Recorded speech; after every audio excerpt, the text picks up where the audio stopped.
Welcome to Mind Power Meets Mystic. You are here for another wonderful episode with me, Michelle Walters. I'm the Mind Power part of Mind Power Meets Mystic, and Cinthia Varkevisser, my co-host. She is our show Mystic. We are continuing with our chakra series today, and today we are speaking to Deldelp Medina. Deldelp is a seasoned leader and ecosystem builder who has founded and led 4 entrepreneur support organizations. With deep experience in helping founders and business owners harness software as a strategic tool for customer growth and revenue generation, she brings both vision and practical know-how to every engagement. Based in San Francisco, but working globally, Deldelp has built and scaled entrepreneurial ecosystems across the United States, Mexico, Europe, partnering with stakeholders to create environments where innovation and exclusive growth thrive. Her training in lean startup, design thinking, cross-cultural engagement, and financial management equips her to deliver results in a complex, fast-changing markets. Whether she's advising a solo founder or shaping a regional strategy, Deldelp combines tactical execution with a strong economic opportunity lens, helping businesses grow with intention, impact, and long-term value. Welcome, Deldelp.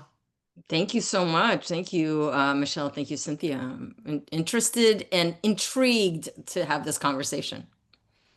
Well, it's always fun having a conversation with you, Deldelp, because it's never boring. That is for sure. I find you, we've known each other for a really long time, Yes. and I find you very passionate, very knowledgeable, and really sincere. Those are great things to have. When I met you, you were in change management, I believe, Yes.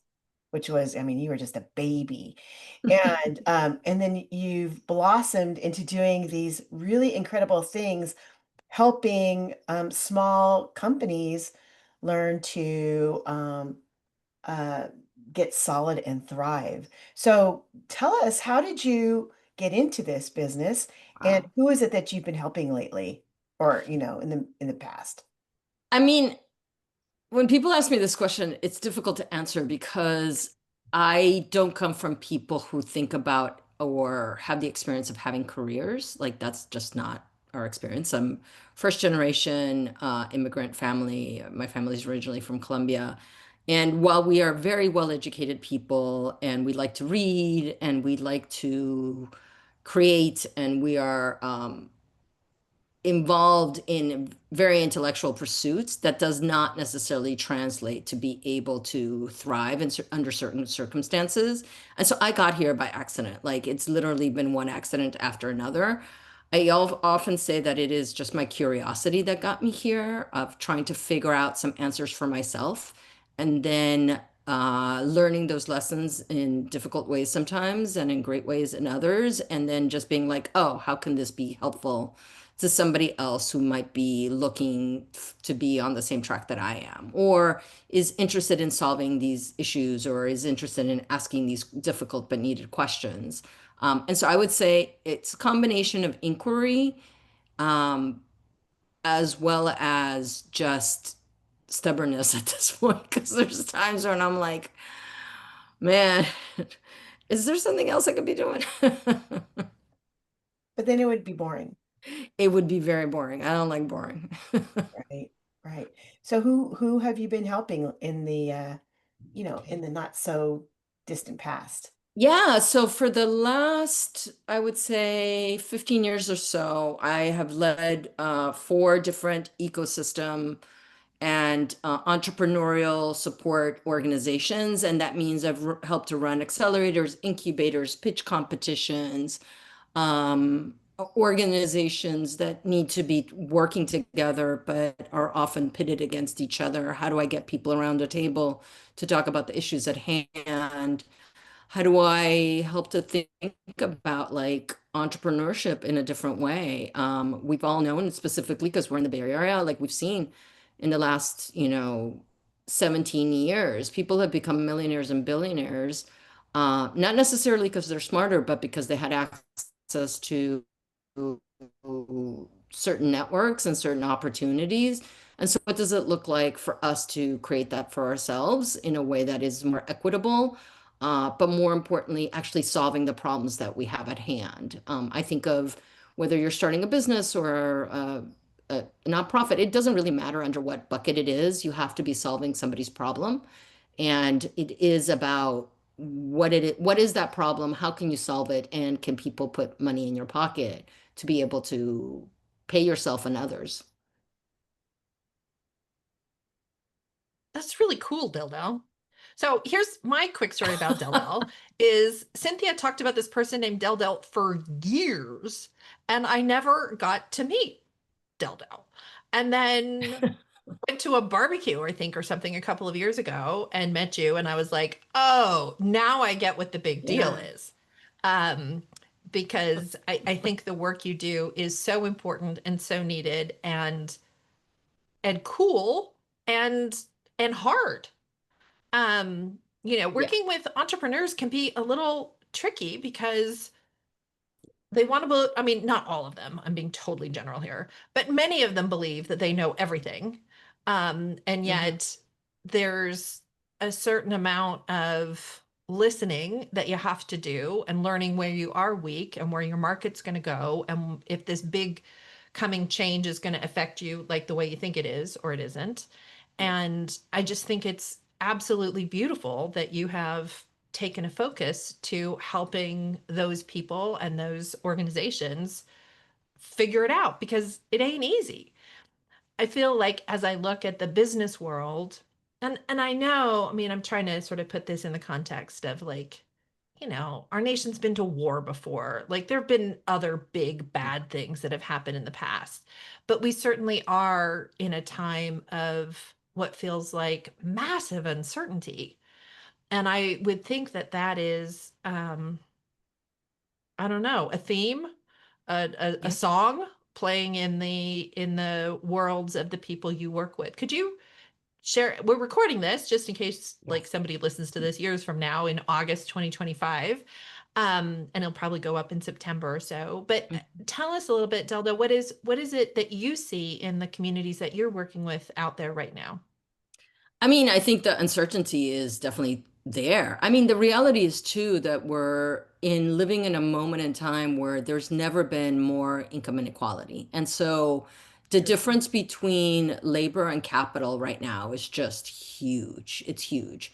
And I think so often in this country, we're taught that we have to be respectful of folks with a lot of money. And I think at this moment in time, a lot of people are losing respect, in part because it's getting harder and harder for people to make a living.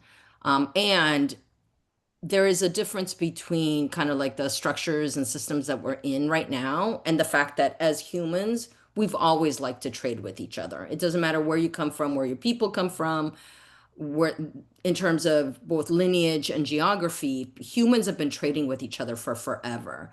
So business and business practices and exchange practices have always existed. It is the way of who has control over what assets and what does that mean for that community and that culture that I like to take a look at because we don't have to be doing it the way that we're doing it. And this kind of like winners takes all mentality is just, it's not healthy for the planet. It's not healthy for us. We're living in a very extractive moment. And so when I am working with people and helping them build their own businesses while building my own, I'm always thinking of how do I do this in a way that's not extractive? How do I create a set of practices for ourselves and ensure that that is an alternative people know about. People know you can read any business book right now, and chances are the story it will tell you from one very specific lens and a set of experiences that very few of us have. And at the same time, it will tell you to be as exploitative as possible. And I think at this moment in time, we need less exploitation and more nourishment. And so the way that one of my colleagues and mentors told me recently, she's like, let's stop talking about how there's this phrase specifically in the tech company in the tech world, it's about how software is going to eat the world. And she's like, how about we talk about how we're going to feed people? How do we feed the world instead of eating it? Like this sort of notion of constantly being consuming or having a never-ending growth cycles is really not in line with just science and biology itself. No, we have one planet. Yeah, but We it's have also one not in line with planet. our own selves and our own Yeah. spirits and our own ways of being. Yeah. So I think about that all the time too. Yeah. You're reminding me, I went to a protest a couple of months ago and my big sign said, "No need for greed." Yeah. I do believe that we live in a world of abundance and Yeah. that we've gotten really mixed up about how that abundance gets shared, you Yeah. know? I mean, that's what I say all the time. At this moment in time in 2025, there has never been so much money and so many resources. Who has access to it and what they're choosing to do with it, that is a different question. So that this constant sort of like fight for resources isn't really about the resources themselves, it's about access points. And so like that's the other thing that I'm always like trying to figure out, like what are the access points we can build? What are the things that we can build for ourselves that will be beneficial in the long term in a way that's not destructive to ourselves, the planet, and our communities? Let's talk about the other side of it, right? Because, I am the woo, supposedly, which, I don't know if I really am or not, but here we are. There are a lot of layoffs happening. There's a huge shift in the workforce. And then there are a lot of people who are saying, I have a little bit of time, why not take a risk and start my own business? Especially since, and we're also in hustle culture, which, is cool and super stressful in itself. So you got not many jobs, you've got hustle culture, which really doesn't help you out. It doesn't really advance you in any way, shape, or form. And you have this moment in time where you can say, I'm going to give myself a little bit of space and I'm going to do this thing that I love, or at least give it a chance because I got nothing more to lose. And I Yeah. think that's the thing, nothing more to lose. So I'm assuming that these are a lot of the people that you are seeing these days. Um, what's the common denominator and how have you been helping them out?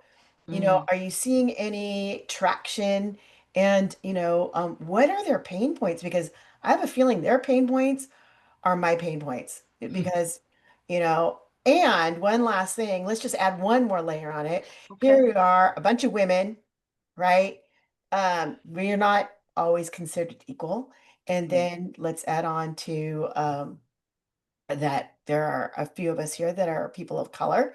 And mm, then, let's add on that one of us or more may be queer, mhm. right? So here are all these discrepancies in this little set of three boxes. Um, and you're talking about equity, you know, are you seeing these people, just add that layer in there too when you're talking about people. Yeah. I mean, I think it's also, thank you for bringing that perspective. And it's an important, your lived experiences and how you are in the world, and what access points you have to things is a reality that we have not wanted to, like, I would say this as a Gen Xer, like, I am of that generation that was told, oh, you have it so good because you don't have this separate but equal situation, or you have so many more opportunities. Like I remember one of my aunts in particular would just be like, "Oh my God, you're so lucky. You don't have to work in a factory." You know what I mean? Which was like one of the first jobs that she ever got. You get to go to college, like that's such a like, oh my God, you get to go to college and that's a good thing, right? And so I think that a lot of us were lulled into this idea that systems were equitable when they never have been, and also when in the span of the history of this country in particular, but the world in general, we've never really dealt with the enslavement of folks as well as the stolen land that we stand on. Like that's a reality. And I think True. what's heartening to me at this moment in time is that a lot of people are taking a look at those systems. And I think like there's a big kind of system shifts that's happening. At the same time, people are looking at their economic opportunities very differently because with AI, and we were just talking about AI before we got on, started recording.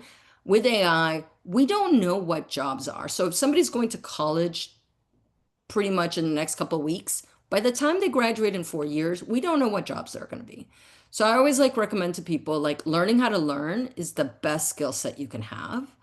Learning how to pivot is another amazing one. Having a plan A, B, C, D, E, F is also good because there are the things you can control and the things that you don't control. There's a lot of things we don't control right now. And so really having a good understanding of who you are, what your skill sets are, what you do control, what you don't control is really, really helpful to starting a business. I also really recommend getting into a place of curiosity because anything dealing with neurology tells you that if you're in fight, flight, freeze, or fawn, your ability to move through the world is so much harder. It's harder to put yourself out there. It's harder to engage. It's harder, like, so like I find that whenever I feel stuck, I move myself into a place of curiosity and I ask a question, right? And by asking one question, that leads to another question. And so going into a place of inquiry is also important because I'll give you an example. Like I had somebody that came to me recently, um, bought a laundromat, came from a very different business kind of background, found themselves in a situation where they were like, I better figure out how I'm going to make a living, bought a laundromat, and is now learning how to do that. And I think what's interesting to me in conversation with this person was that if they hadn't put themselves in a situation where they just asked good questions, they might have not been able to come up with the answer is buying the laundromat. They might have thought, no, this is what I studied, this is what I went to college for, this is what my experience is. I'm going to stay in the field that I'm in no matter what. And the reality is that they were like, okay, where else can I apply the field that I've learned and the thing that I've learned? And what are the needs that I actually have? And the laundromat was the answer, right? And so you just might end yourself up with starting a cooking business. Why? Because everybody loves your cooking. And then the question becomes like, what are you going to charge people for that? And who's going to want it? And where are you going to find customers? And how do you create a set of recipes that are both scalable? So it doesn't matter whether you're cooking for 5 people or 20 or 100 or 150, you can do so in a way that is not taxing, right? But you have to ask yourself a set of questions before you even get started. And so I always believe like asking really good questions leads you to much better place. And it might just not be the place that you thought you were going to end up in. Like I said to you, when you asked me the question, like, how'd you end up here? I was like, I didn't plan any of this. It's just more like, I am trying to figure out a thing. Where can I go get help? Who can help me? What classes can I take? Who can I be in connection with? Who else is asking these questions? How can I learn from them? How can I practice this thing? And then it just became one thing after another. I think that that is a wonderful summary of some of the tremendous, I don't know, love I've got for you, Deldelp, which, as I mentioned, I haven't known you all that long, not as long as Yeah. Cinthia, certainly. Um, but your sense of curiosity, your sense of inquiry, your sense of like, let's learn, let's not be afraid to ask harder questions, is really magnificent. And I Yeah. think that It's the thing that's kept me sane, honestly. well, I think it's core to who you are. Like it's kind of like who Del is inside, right? In your core being as you were born into this life experience you got going on. But I also wanted to share that you helped Cinthia and I look at some questions about our businesses recently. And I mean, I thought it was so helpful. Oh, you're You welcome. you brought some nice templates to the conversation and had some really good, questions for us. Michelle, are you trying to do this? Cynthia, are you trying to do too much? Those kinds of things. And it was extremely helpful for me. And so I can just imagine that if you're able to help folks like me and Cynthia, you are probably able to bring tremendous value to people and organizations close by and far away. Yeah. And I don't think, I mean, for me, it's all like humans are human. That's what I always say. Like humans are human and we're going to human. We're going to do the things. And so it doesn't matter whether you want to build the biggest business possible or you just want to be a solopreneur or you're just trying to like do the things that you love and get paid for them. It like the set of practices in the beginning are very much the same. Are like, who are your customers? What do they want? How much are they willing to pay you? What are the things that are needed? to be able to be successful. Like it's very, very foundational. And so like that's why I like working with folks at different stages. Like I'm currently working with someone who's like creating software. I'm working with somebody who's selling coffee. I'm working with someone who's like created a text-based company, where it's just that everything's through text. And it doesn't really matter what it is. At the end of the day, like everybody just wants to be able to give a good service, to be able to bring value for people's lives, to be able to solve problems. And as long as like those things are true, then it makes it pretty easy to like work with most people. Well, let me add that to that though, because there's this secret sauce that you have Oh, that you're not talking about, and that is which is, you can see everyone to the nth degree, which means mm, that someone comes to you with what they think is a big idea, and then you start spinning and you spin mm, it, and then all of a sudden something really big is created. And it's actually a little bit intimidating to go, mm, oh my God, I only saw myself doing this. And you're really taking that product and you're or the service and you're really scaling it to a place that they hadn't even seen before. So let's talk about that because mm. I think it's an intuitive place. Okay. I'm not going to say that it is. I'm saying I think it is, but you do have that skill and it's something that I haven't seen anybody else do.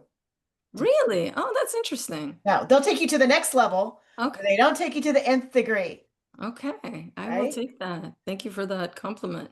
Yeah, it's funny you should say that because it is very easy. Like I had a conversation with somebody recently, and it was the sort of thing where like they're trying to solve a problem. And so somebody recommended they talk to me, and I was like, okay, let me help you solve this problem. Like I like to ask a lot of questions too, because as a colleague of mine says, I don't want to give advice, but I will tell you what my experience is or what I see or what the possibility could be. And then I was just like, oh, actually, you could build out a whole thing around this. And I hadn't thought about it. She was just trying to solve a problem she had. And I was like, based on your skill sets, based on who you are, based on the knowledge you have, if you're having this problem, other people might have this problem. And it won't earn you thousands of dollars. But if you're having a financial like moment where you just need to get some money together, you could build something where people are willing to pay you 25 to $50 and just be able to get access to a solution because you're trying to solve this problem and you've put the time and energy into solving that problem. And that is, I think, a very different way. And so, like, one of the things that I'm looking at right now in this moment is like so often people think of big tech as like these big tech giants, of which I've worked with some and been sponsored by some. And right now I'm trying to look at the opposite, which is the small tech. What is the small technical needs that people have? What are the small solutions that could be really helpful to people in the short term? I Yep. love Well, I love that because I'm busy here working on my app, and my app is going to be all about, not that big, Yeah. right? And who knows where it'll be in 6 months or 2 years. I don't know. Maybe it'll Yeah. be huge. But there is really, I guess, within that massive sea of uncertainty, right? There are places for little things to bubble up and things to be different and new and that kind of a thing. Cinthia, tell us again, because I'm still learning my chakras, how Deldel's work relates to chakra 4. Yeah, please so tell me because I had to ask you. I was like, remind me. I know, well, you're living it. So, fourth chakra has to do with balance, right? It's about passion and compassion. It's about what is your fingerprint on life or your thumbprint on life? What is the love that is greater than yourself? What is Mm, the love without ego? What is the thing that, right? What is the thing that brings us present? The thing that's bigger than ourselves. Whenever I talk with you, I always think about your love. Like I just said, you make it bigger based on people's energy. You make things bigger than what they had already envisioned, which I think is amazing. And that is completely fourth chakra. Now, okay. getting there is something different, but right, but seeing it and having people like they see it for themselves, I believe is also a gift, whether they act on it or not. The Mm, fact that there's a possibility and not even a possibility, it's actually a probability because you have very concretely laid out a way that you could build things out or, shift things You're up. inspiring. I think that's what Oh, she's trying to say. okay. You're inspiring, and your ability to see things that other people aren't seeing right now Mhm. is is a wonderful gift that the world needs. And I'm so glad that it has you. Thank you. Thank you, both of you. Thank you, Cynthia. Thank you, Michelle. No, I think about the one person who we know that is an amazing healer and she has product, she has all these things.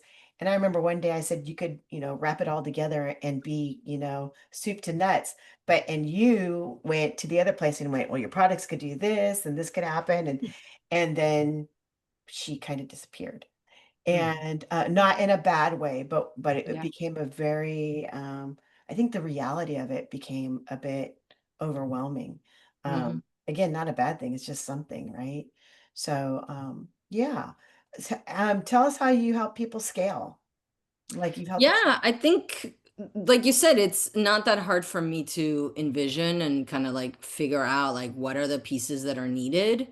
And one of the things that I have to do to ground myself in this work is also be like, what are the actions that we can take that actually helps people get there? And so that's why I'm also like really invested in this idea of like, how do we build a small kind of tech rather than these giant projects, right? Like I'm not trying to help people go and be the next big insert name, a big tech company, here.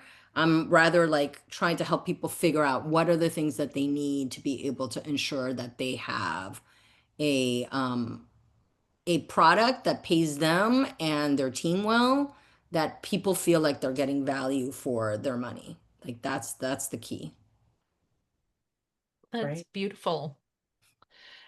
Deldel, we're about at the end of our Yes. time. What would you like Already. to share? I know we may Boom. have to bring Deldel back. Okay. What would you like to share with our listeners today? Yes, you can find me at zcreativelab.com. It's my new website. It's my new team that we're working on. If you have a project, if you have an idea and you're trying to figure out like how do I make this thing grow, or we're thinking of a software play, or we've built something, we've gotten stuck, and we're not quite sure how to get ourselves unstuck. That's what we're working on. It's myself and two other partners, along with some amazing advisors. I'm really proud of the work that we're doing. We're currently just kicked off some case studies. So I'm excited to see how they develop and what we can do around that. So that's what I'm doing. Z Creative Lab. That's where you can find us. Wonderful. Thank you for joining us on Thank Mind you. Power Meets Mystic. This is Michelle Walters, your Mind Power, and Cinthia Varkevisser, my co-host, our Mystic, signing off. Thanks again, and make sure you listen and share and do all the things. We appreciate it. Thanks. Thank Bye. you.